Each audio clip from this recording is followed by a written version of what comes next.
Welcome dear students. आज हम class 4 subject social science second semester का लेसन नंबर 1 इंडियन इंडस्ट्रीज़ को शुरू करने जा रहे हैं। इंडियन इंडस्ट्रीज़ के बारे में आज हम पढ़ेंगे कि इंडस्ट्री होता क्या है, ये क्या काम करती है और कौन कौन सी रिक्वायरमेंट्स होती है इंडस्ट्रीज़ को सेटअप करने के लिए। इंडस्ट्री कहा जाता है सन्नत को, ठीक है। इंडस्ट्रीज आ गया सन्नतों को, हिंदुस्तान की जो सन्नतें हैं उसके बारे में हम पढ़ेंगे। तो India is endowed with plenty of natural resources, बता रहा है India is endowed with plenty of natural resources to fulfil most of her needs. Hindustan में जो है बहुत ज़्यादा मिकदार में कुदरती वसाइल है अपनी नीड्स को ज़्यादातर पूरा करने के लिए, ठीक है। Many of these resources however can not be use directly, बता रहे हैं कि बहुत से ऐसे वसाइल हैं जिनको हम डायरेक्टली इस्तेमाल नहीं करते हैं, ठीक है, नहीं कर सकते। फॉर एग्जांपल मैं आपको दे रहा हूँ कि जिसको हम डायरेक्टली इस्तेमाल करते हैं सन की जो हमें रोशनी मिलती है, ठीक है, हीट मिलती है, वहाँ से सन की जो है रेज, डायरेक्ट रेज को हम डायरेक्टली इस्तेमाल करते हैं। दूसरा है हवा, एयर को भी हम डायरेक्टली इस्तेमाल करते हैं। तो कुछ ऐसे वसाइल हैं नेचर में जिनको हम डायरेक्टली इस्तेमाल नहीं कर सकते। तो वो कौन कौन से हैं? वो बहुत सारे हैं। We can not use cotton, wood और आयरन और directly, so we need to convert them into usable form. क्या बता रहा है कि we can not use cotton, जैसे कॉटन होता है रुई, ठीक है, वुड है, लकड़ी है, आयरन है, उसको हम डायरेक्टली इस्तेमाल नहीं कर सकते। So we need to convert them into usable form. तो इसलिए हमें क्या करना पड़ता है, उसको कन्वर्ट करना पड़ता है, तब्दील करना पड़ता है, ताकि हम उस लायक जिसमें हम उसको इस्तेमाल कर सकें, ठीक है। उसके बाद the process of transformation of natural resources into more useful products with the help of manual labor and machines is called industry or manufacturing। क्या बता रहे हैं यहाँ पे? the process of transformation, जो इसका जो प्रोसेस होता है ट्रांसफॉर्म होने का, बदलने का, कुदरती वसाइल को चेंज करने का into more useful products, ठीक है। जब उसको बदला जाएगा और उसको इस्तेमाल लायक बना दिया जाएगा with the help of manual labour के ज़रिए, ठीक है, और मशीन्स के ज़रिए, उसको हम इंडस्ट्री कहेंगे, सन्नत कहेंगे, या मैन्युफैक्चरिंग कहेंगे, या तैयार करना कहेंगे। मैन्युफैक्चरिंग हुआ तैयार करना, ठीक है। तो अब आगे जो है requirements for an industry, for setting up an industry की रिक्वायरमेंट्स, कौन कौन सी ज़रूरियात होनी चाहिए, मतलब इंडस्ट्रीज़ को सेट करने के लिए अगर आपने इंडस्ट्री को बनाना है तो क्या क्या चीज़ें आपको ज़रूरत पड़ती है। तो सबसे पहले देखो, मैंने यहाँ पे एक चार्ट बनाया है, चार्ट से आपको अंडरस्टैंड हो जाएगा क्या क्या चीज़ें लगती हैं। सबसे पहले ये देखो इंडस्ट्री है, इंडस्ट्री को अगर आपने सेट करना है, सबसे पहले रॉ मटीरियल्स, ठीक है। रॉ मटेरियल कहते हैं खाम माल, ठीक है, कच्चे माल को। फॉर एग्जांपल अगर आप जैसे कॉटन की एग्जांपल ऊपर ली थी, हम कॉटन को हम डायरेक्टली इस्तेमाल नहीं कर सकते, ठीक है। तो कॉटन जो है वो कॉटन इंडस्ट्री के लिए रॉ मटेरियल है, ठीक है।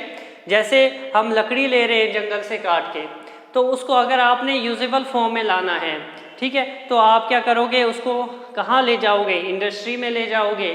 उससे फिर वहाँ पे जो है चेयर बनाई जाएगी, बहुत सारी लकड़ी की जो भी चीज़ें बनाई जाती हैं, ठीक है, तो उससे वहाँ पे तैयार किया जाएगा। तो वो उस इंडस्ट्री के लिए रॉ मटेरियल होगा। तो रॉ मटेरियल आ गया खाम माल। उसके बाद दूसरा मशीन्स, आपको जो है इंडस्ट्रीज़ को सेट करने के लिए मशीन्स भी चाहिए। उसके बाद आपने जगह देखनी है, प्लेस भी होनी चाहिए, अच्छी प्लेस, ठीक है, जहाँ पे पूरा ट्रांसपोर्ट फैसिलिटी वगैरह हो। उसके बाद पावर, बिजली भी, इलेक्ट्रिसिटी भी होनी चाहिए, पानी भी होने चाहिए, आपके पास मैन पावर, लेबर भी होनी चाहिए, फाइनेंस, मालियात भी होनी चाहिए, ट्रांसपोर्ट, ठीक है, गाड़ियों का जो है आमदोरफ्त वो भी होना चाहिए, और मार्केट भी अवेलेबल होनी चाहिए, ठीक है। इनको हम डिटेल से पढ़ेंगे वन बाय वन। सबसे पहले हम रॉ मटेरियल से शुरू करते हैं। रॉ मटेरियल्स, खाम माल से क्या होता है? Raw materials are the basic commodities that are required in the process of manufacturing products. Raw material जो है वो बेसिक मेन चीज़ होती है, किसके लिए? बता रहा है कि किसी भी प्रोडक्ट को तैयार करने के लिए। फॉर एग्जांपल अगर आपने डोर बनाना है या चेयर बनानी है तो आपको रॉ मटेरियल चाहिए। अगर आपके पास रॉ मटेरियल नहीं है तो आप उस चीज़ को इस्तेमाल नहीं कर सकते, ठीक है, उस चीज़ को आप फाइनल प्रोडक्ट्स में तब्दील नहीं कर सकते। तो इसलिए रॉ मटेरियल मेन है, ठीक है। उसके बाद for example crude oil is the raw material for petroleum industry. जो क्रूड ऑयल होता है, ठीक है, जो ज़मीन से जब पेट्रोल निकलता है तो वो क्रूड ऑयल की शक्ल में निकलता है, ठीक है, उसमें बहुत सारी गंध होते हैं, बहुत सारी इम्प्योरिटीज़ होती है। बाद में इसको रिफाइन किया जाता है, साफ़ किया जाता है, कहाँ पे? पेट्रोलियम इंडस्ट्री, जो इसकी इंडस्ट्री होती है जहाँ पे ऑयल को रिफाइन किया जाता है।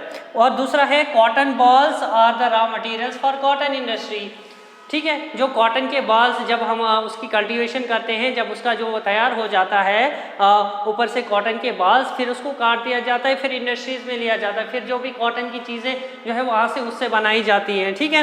तो कॉटन इंडस्ट्री के लिए कॉटन बाल्स क्या है? वो रॉ मटीरियल्स है, ठीक है। उसके बाद दूसरा है मशीन्स। मशीन्स के बारे में जानेंगे हम। We require machines to convert raw materials into finished और फाइनल प्रोडक्ट्स। हमें किस लिए ज़रूरत पड़ती है मशीन्स की? ताकि हम बदल सके, कन्वर्ट कर सके, तब्दील कर सके रॉ मटेरियल्स को, खाम माल को फिनिश प्रोडक्ट्स में या फाइनल प्रोडक्ट्स में, ठीक है। जैसे मैंने पहले एग्जांपल ली कॉटन बॉल्स, या दूसरे आपने वुड की एग्जांपल दी मैंने, जैसे वुड को हमने काट के लिया तो इंडस्ट्री में ले गया, ठीक है। तो जब इंडस्ट्री में उसको ले जाएंगे तो उससे जो मुख्तलिफ़ किस्म की चीज़ें तैयार की जाएगी, जैसे विंडो आपका बनाया जाएगा, डोर बनाई जाएगी, डेस्क बनाया जाएगा, टेबल बनाया जाएगा, ठीक है। तो क्या बता रहा है कि वो कन्वर्ट करता है रॉ मटेरियल को, और मशीन्स जो है वो कन्वर्ट करती है रॉ मटेरियल को फिनिश प्रोडक्ट्स में। उसके बाद प्लेस, नंबर थर्ड जो है आपकी प्लेस, जगह भी एक अहम जो है इसके लिए चीज़ें बता रहे। Selection of place is important to set up an industry. Selection, ठीक है, चूज करना किसी जगह को, ये भी ज़रूरी है इंडस्ट्री के लिए। क्यों? Because the right place is needed to acquire raw materials from their source. क्योंकि अगर सही जगह होगी, ठीक है, राइट प्लेस होगी, तो हम क्या कर सकते हैं? हासिल कर सकते हैं रॉ मटेरियल्स को, ठीक है, वहाँ उनके सोर्स से जहाँ से वो लाए जाते हैं, ज़रिए से, ठीक है।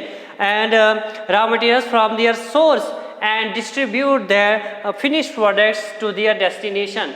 और हम उसको बांट सकते हैं, डिस्ट्रीब्यूट कर सकते हैं, जो उसकी उन प्रोडक्ट्स की जो फिनिश प्रोडक्ट जो होते हैं उनको फाइनल उनकी डेस्टिनेशन, उनकी मंजिल तक पहुंचा सकते हैं।